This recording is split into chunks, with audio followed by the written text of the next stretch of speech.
So for this problem where we have x plus 3 squared is equal to 3, we can start, let me just write that down first.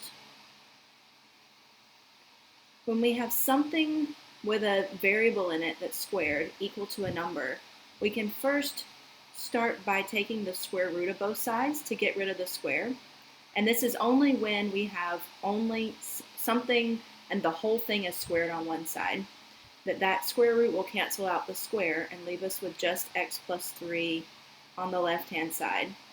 But the side that has just the constant, you want to put plus or minus. So we'll put plus or minus the square root of 3. So this is from the idea, like for example, if we have x squared is equal to 4, what we could plug into x squared, because if we plugged in x is equal to 2, we would get 2 squared is equal to 4, which is true, but we could also plug in, if x was equal to negative 2, we could plug that in, and because when a negative is squared, it becomes a positive, then that's an alternate solution. So that's where we get the positive or negative possibility.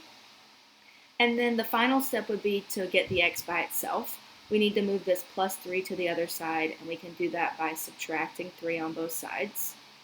So we get x is equal to, I'll put the negative 3 first, and then the plus or minus square root 3, which is the second option here.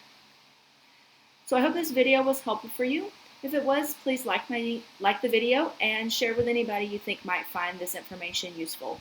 Also, subscribe to my channel if you'd like to see more similar videos, and leave a comment if you'd like to see more, or if you have a question, or if you would like to see a video on a specific problem that you have.